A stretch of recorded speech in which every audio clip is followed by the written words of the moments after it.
So this is Matthew. He's at the, I always forget what to call this place. Is Open Source Ecology Factor E Farm.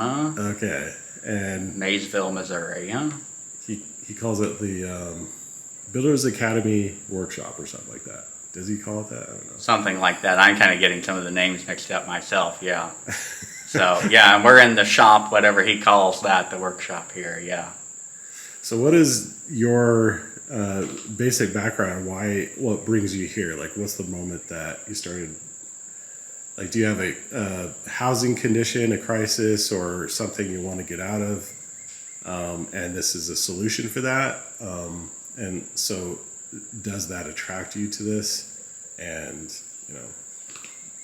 Well, I guess yes and no. It kind of depends on how you define that, how you look at that. I have a house, so I'm not in between housing or looking to build a house currently, but my house is old, 99 years old, and I'm looking to remodel it. So I'm wanting to learn how to do a lot of these things regarding construction and all this stuff, and learn all of those processes so I can do that myself. And then I'm starting an intentional community, and we're going to need housing with that. So I know a lot of these skills are going to be very applicable for building houses for community members.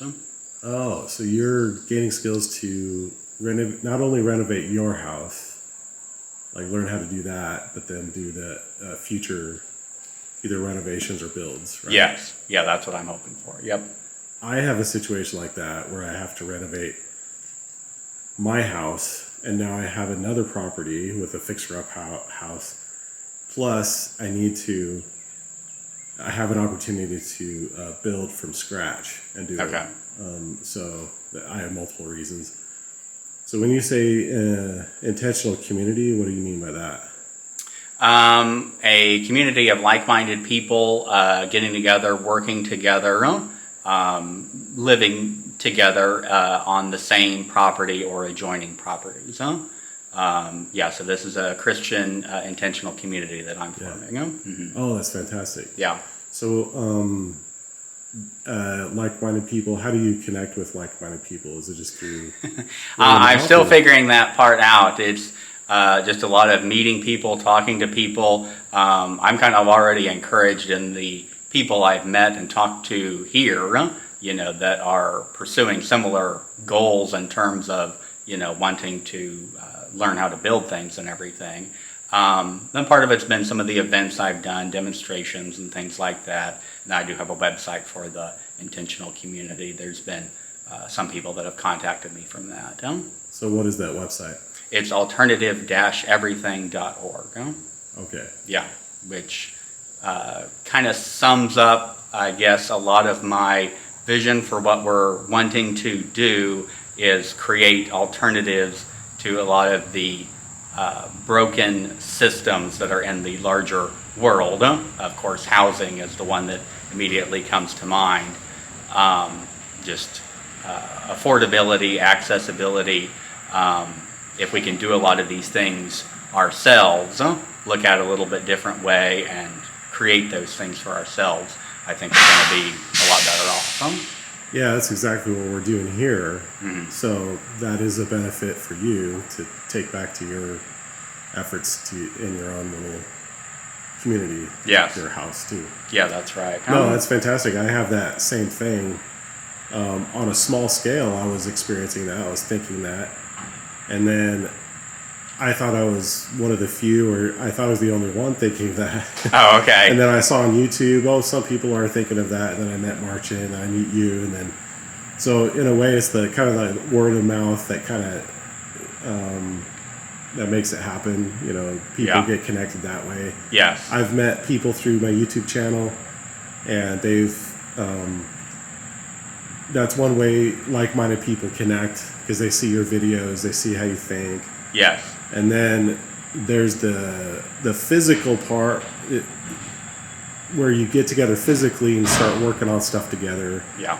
Or living in the same area or whatever, making efforts. And this is what this is. Mm-hmm. We're getting together and doing this. So, yeah, that's fantastic. Yeah.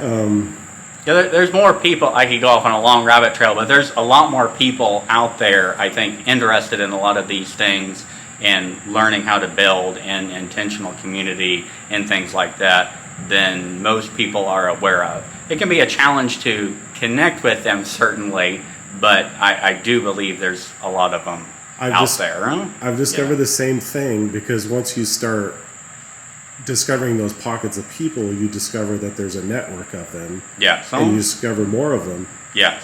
And I found out the reasons why they don't want to be known, and they don't want to put themselves in the public eye, because they want to keep doing what they're doing without being disturbed by, whatever conflict of interest, systems. It could be corporate systems or governmental systems, the city regulations and all that stuff.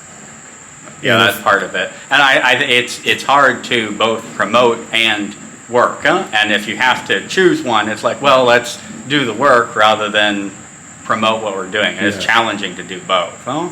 I think we're at a point, this is my personal opinion, or gut feeling, is that this is becoming so popular that you can't help but notice it, that more people are thinking this way. And I feel a little more emboldened to start putting it on my YouTube channel and talking about it, and talking to people who want to be open about it, and start connecting like this. Because I met people who just want to be in their private life and not talk about it, but still do it in their private family life and stuff. Yeah.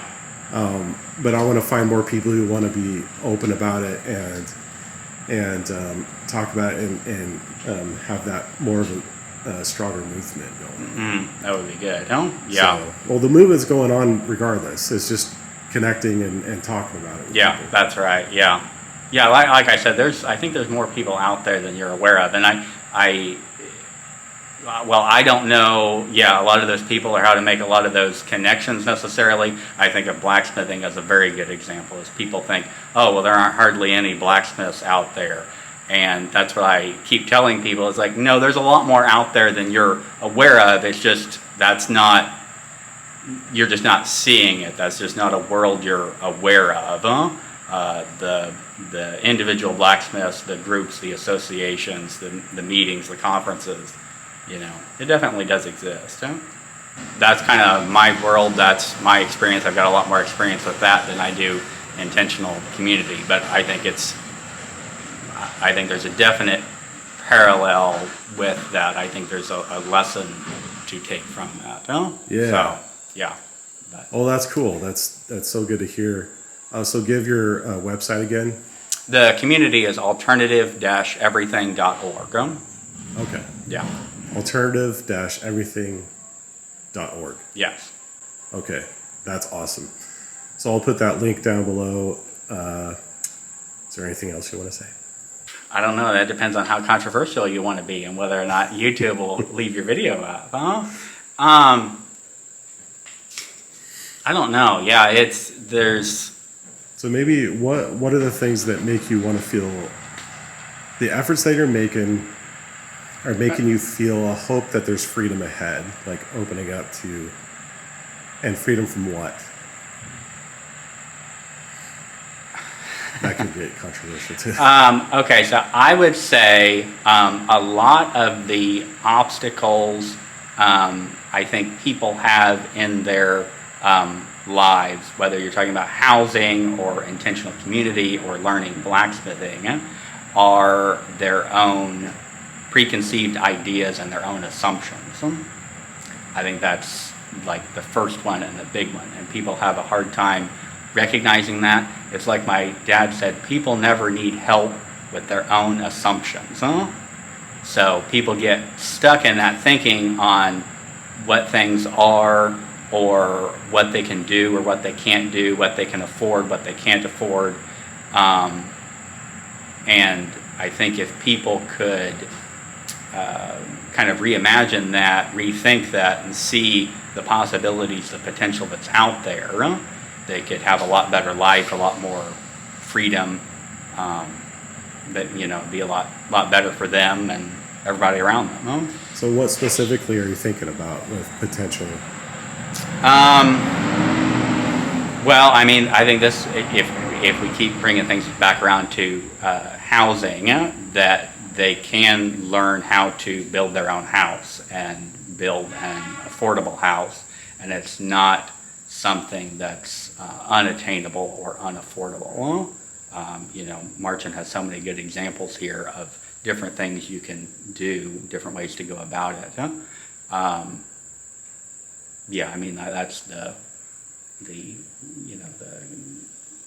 the example right in front of us, I guess. Yeah, the housing, the fundamental need of housing.